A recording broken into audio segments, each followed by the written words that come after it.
Ladies and gentlemen, boys and ghouls, fiends of all ages, welcome back.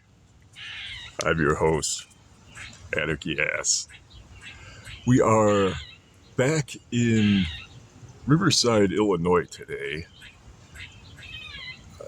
at the show that takes a look at some of the darker, more unknown aspects of local Chicagoland history with a special emphasis on the village of Riverside, Illinois.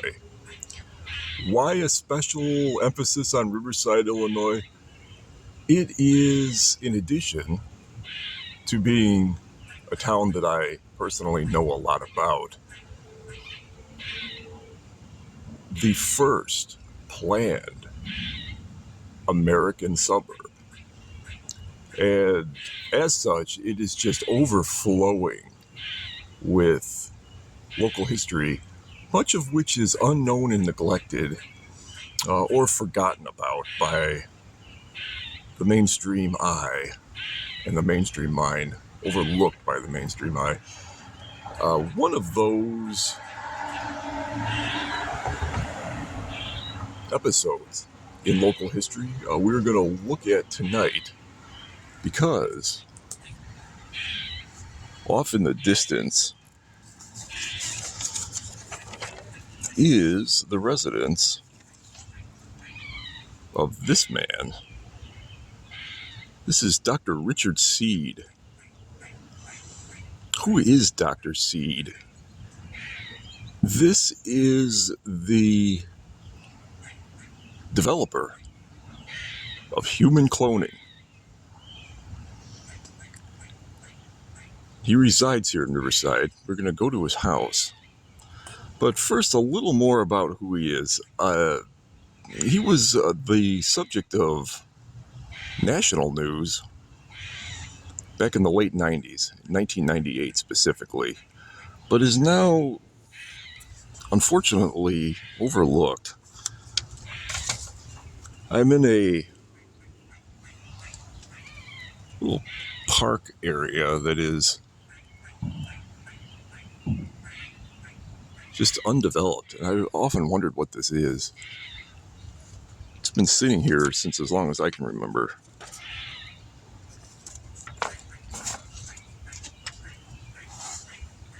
And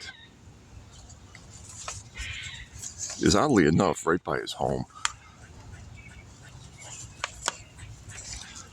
It's got this weird wrought iron fence and a very early example of Victorian architecture.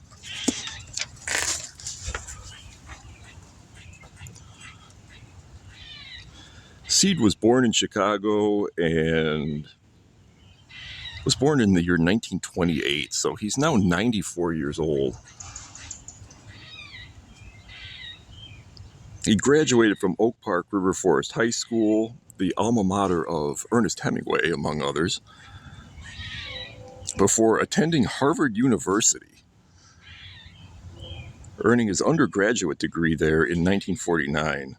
He later received a master's degree as well as a PhD in physics from Harvard in 1953. His interests soon shifted to the new frontier of biomedicine. In the 1970s, Seed co-founded a company that commercialized a technique for transferring embryos in cattle. Later, he and his brother, Chicago surgeon Randolph Seed, started another company, Fertility and Genetics Research Incorporated, to help infertile women conceive children using the same technique. These efforts to transplant a human embryo from one woman to an infertile surrogate mother were published in 1984. The cumbersome procedure involved flushing embryos out of the uterus of the egg donor, and was soon eclipsed by in vitro fertilization, so ultimately the venture failed. But on December 5th, 1997, Seed announced that he planned to clone a human being before any federal laws could be enacted to ban the process. Seed's announcement was something that added fuel to the raging ethical debate on human cloning that had been sparked by Ian Wilmot's creation of Dolly the sheep. If you don't remember what Dolly the sheep was, it was a clone of a sheep in Scotland. The first obtained clone from adult cells. Seed's plans were to use the same technique used by the Scottish team. Seed's announcement went against President Clinton's 1997 proposal for a voluntary private moratorium against human cloning. In the media frenzy that followed, the story of a 69-year-old eccentric maverick emerged. But Seed possessed impressive credentials and was not dismissed immediately. While virtually no mainstream scientists believed Seed could succeed, there began a subtle shift in attitudes after Seed made his announcement. Retired at the time of his announcement to clone the first human, Seed was reported to have dabbled in ill-fated ventures in the past. He claimed at one time to have commitments for $800,000 towards a goal of $2.5 million needed to clone the first human before 2000. Seed first said that he was going to make little baby clones for infertile couples. Later, to diffuse criticism, he announced that he would first clone himself.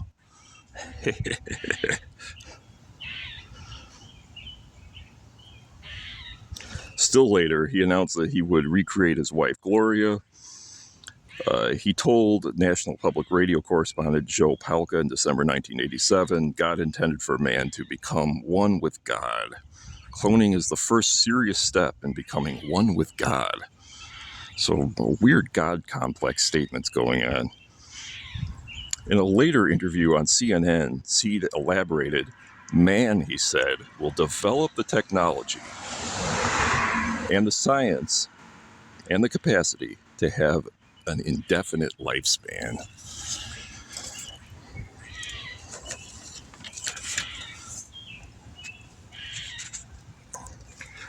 I remember when all this was big news to the point of, as I stated, the president commenting on it. And I'm tempted to vocalize my own take on the Seed story. At the time, as now, I really wasn't too concerned with it or even prompted to have an opinion because of the money involved. He needed $2.5 million to create the equipment in the laboratory to do this human cloning, and he only had $800,000. I dismissed it because of that, and I don't know why people didn't, because he never cloned a human being. These claims that he was going to make about cloning himself and his wife and living forever, that couldn't happen if he didn't have the money, and he didn't have the money. He never did have the money. So I thought it was all very much a moot point. But still, the idea that somebody could, in theory, clone human beings was really bizarre. There is other examples of things like this in science. Time machines, for example. A number of scientists have created designs for time machines and claimed that they could travel through time if they had the funding, if they had the necessary facilities at their disposal. But they don't. So it might as well not be real. It might as well be in the realm of science fiction. At least that's my take on it. We are on East Quincy Street in Riverside, in this little, I want to call it a park area. It's since been paved over. And looks like a parking lot. I don't know if it's private property or not, though. There's nothing stating that it is. There used to be picnic benches back here. Now there's rabbits.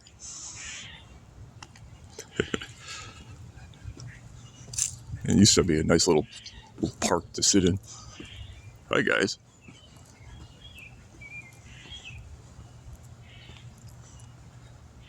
East Quincy is near the center of town and not too far from the Riverside train station. A lot of interesting wildlife in Riverside. Just walking around because there's a lot of wooded area with neighbors at.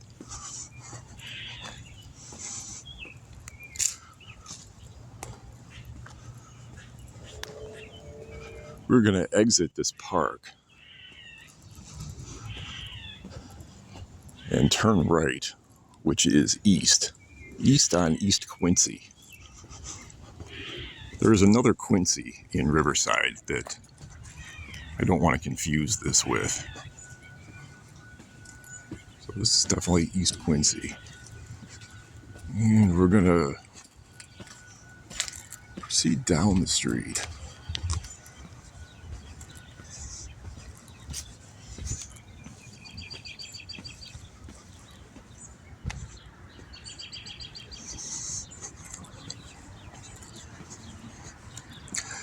This runs along the Burlington Northern Railroad tracks that are off in the distance over there.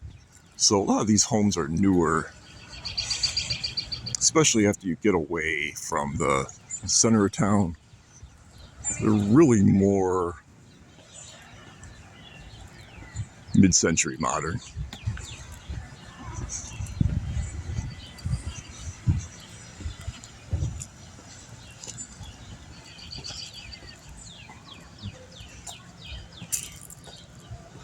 You can see the style that they're built in.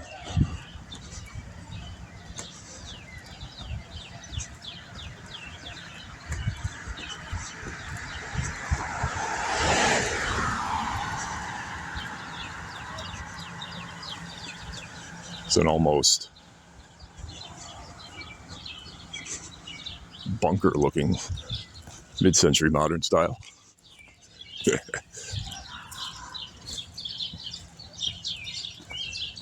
And here we are.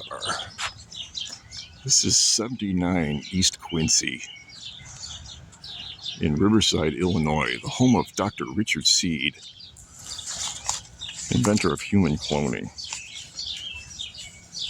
Here he is stepping out the door to yell at reporters in 1998. You can see the little window above his shoulder that's still there.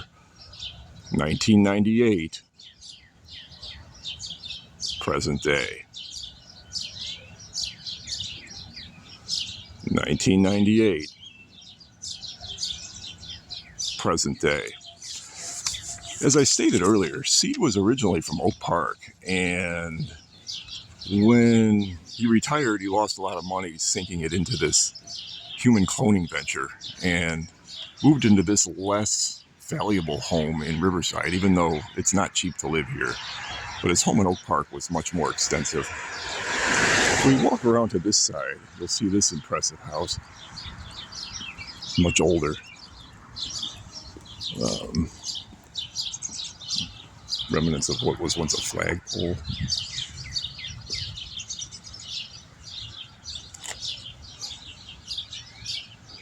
I thought of possibly ringing his bell and contacting him and asking him for an interview. I've never done interviews on this show, but this is one of those rare instances of a person who is still alive, who is the subject of the show. If that's something you'd like to see, drop a comment, like, subscribe.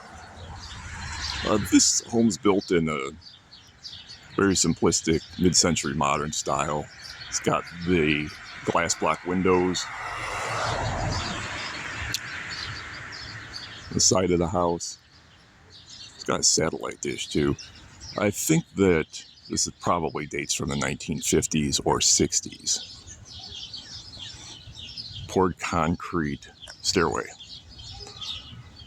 In one interview, which exists on YouTube, reporters came out to the street here, right by where this gas light is, and were bantering back and forth with him considerably about human cloning.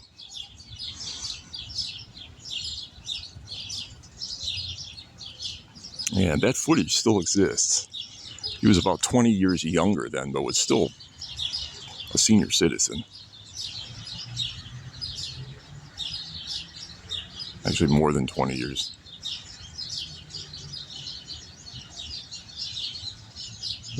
Can't believe that's 24 years ago.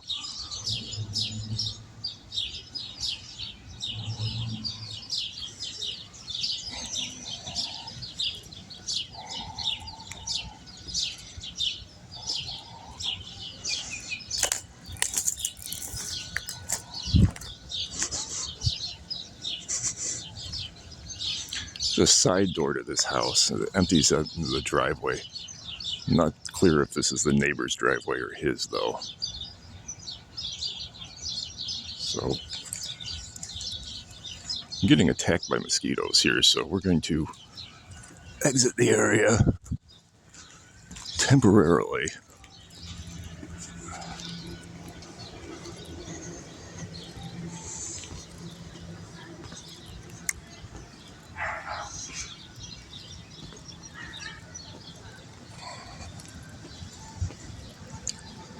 Oddly enough, I used to know a gentleman who lived across the street in that house.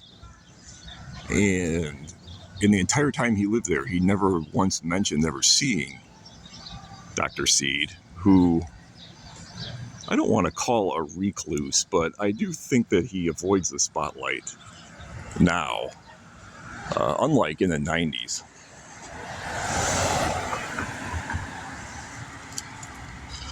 Another thing about the human cloning debate that made me snicker and made me not take it seriously was the close proximity of my job to my old high school. Later on, I would consistently run into people that I thought were fellow students of mine from high school. And on a couple of occasions, I even walked up to them and began talking to them, only to realize that I was not speaking to them. I was speaking to their children, who looked identical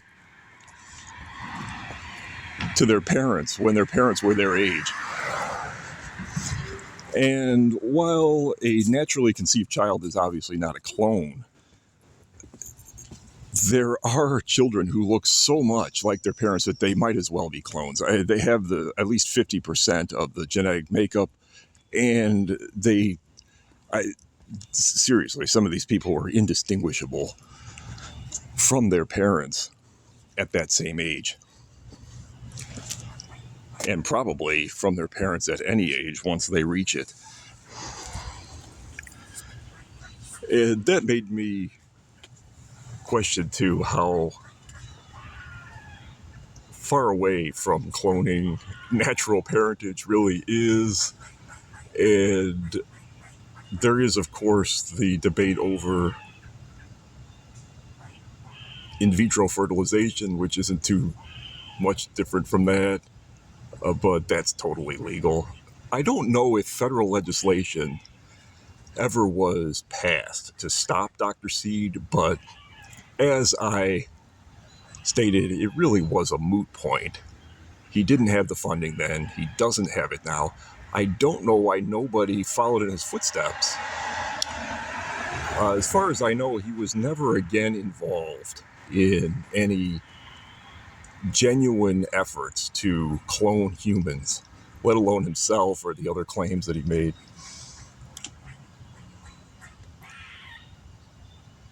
So, how seriously do you want to take it? But it sparked an international discourse that never really went away. It faded out after people realized that nobody was actually being cloned, but the controversy over it never subsided. And probably never will. I never really did hear why Clinton himself thought it was so controversial to the point where he called for a private moratorium. What does that mean?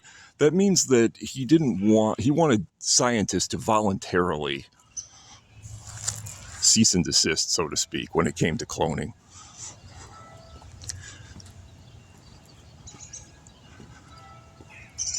Adjacent to this park is this interesting building that has this urn up on the top of it. And it reminded me of a certain Shelley poem. But it's got three of them.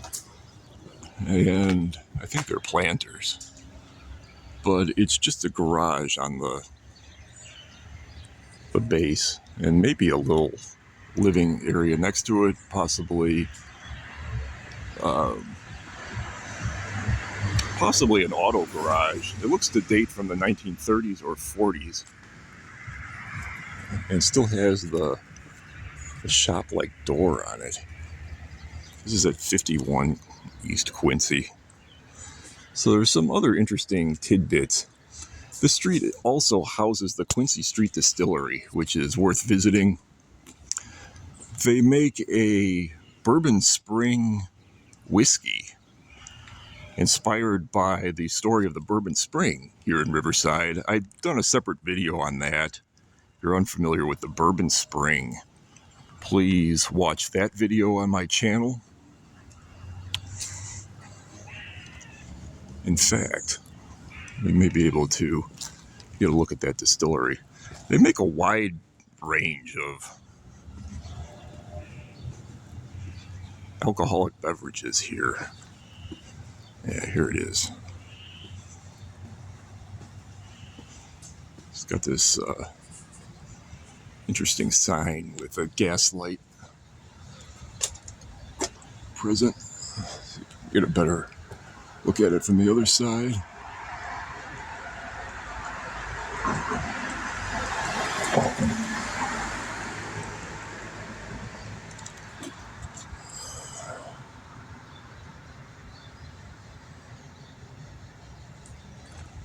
And inside there's a bar. I don't know if we can really get a good shot of it. Oh, yeah, we can. And this bar serves the beverages that are distilled here.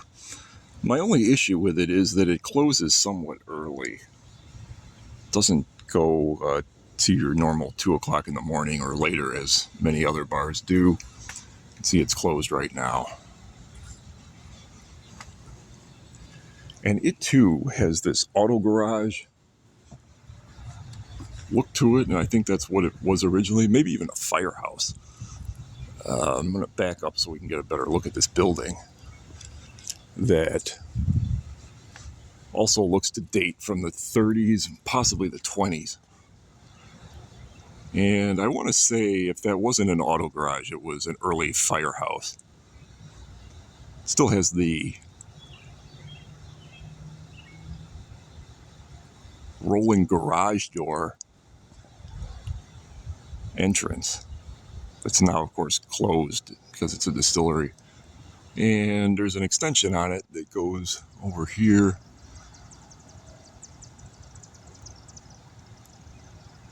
Which isn't really an extension. It extends that far, but it's part of the original design. The Quincy Street Distillery.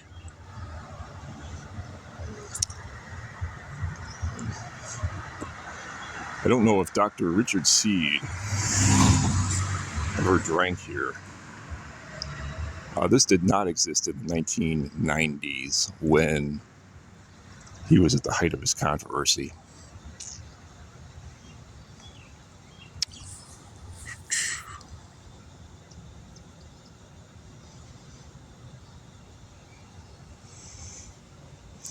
And here's the building that's next to it that is adjacent to that little park. I don't know what this is, but it looks to also date from that time period, and it has glass block windows. It could really have been anything, an auto body shop. It's doubtful that it was an office.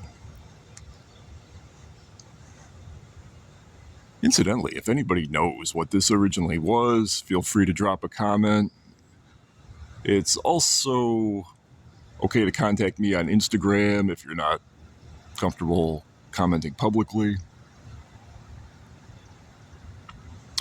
I'm on Instagram under AnarchyAss, and my account is public, so feel free to check out the photos I've got there and all the goodies on display when you message me. I will usually message back if I have the time.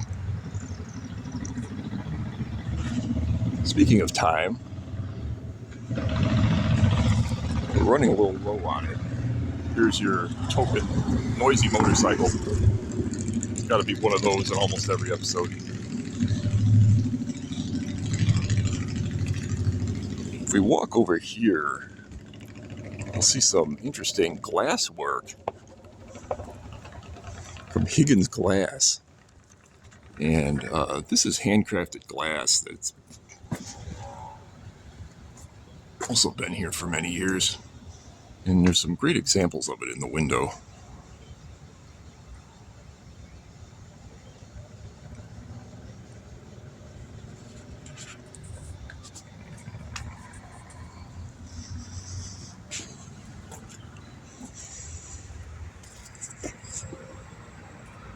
This is at 33 East Quincy, the same building as the Quincy Street distillery.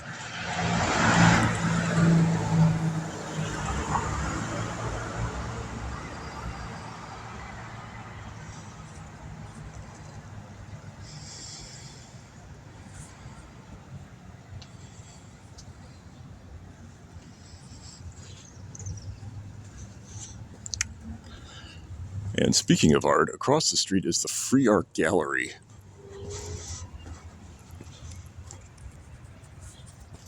Very long-running art gallery here in Riverside.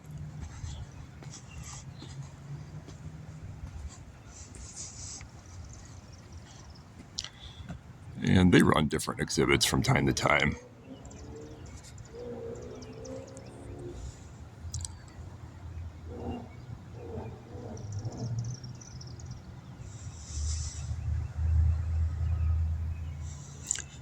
Kind of a peaceful night out here, aside from the motorcycle noise.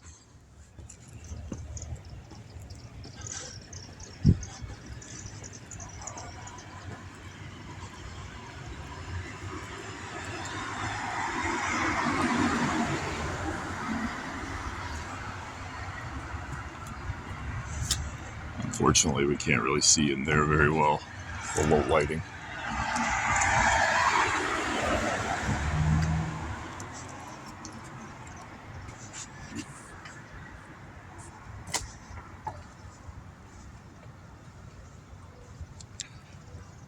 Without touching off too much of a debate, feel free also to comment on your own thoughts on human cloning. Should it be done? Can it be done? The $2.5 million that Dr. Seed needed was never raised. I don't know what happened to the $800,000 that he claimed to have obtained for the purpose of the cloning. I do know that he was renting lab space at one of the area schools, presumably for his experiments. Does he still have this space? What's being done with it? I really don't know. It's unlikely that he'd consent to an interview. As I said, he's 94. But I'd be willing to try if that's something that you want to see. As always, please like and subscribe. And check back. I don't know the future of his experimentation, or if there even will be, but it is bizarre how something of such national attention just came to a grinding halt with this one guy who was really painted in the media as being a mad scientist, a nut, who was very intelligent but crazy. And I don't know how accurate that is, um, and how much of it was just media hype. Until next time, I'm Anarchy Ass.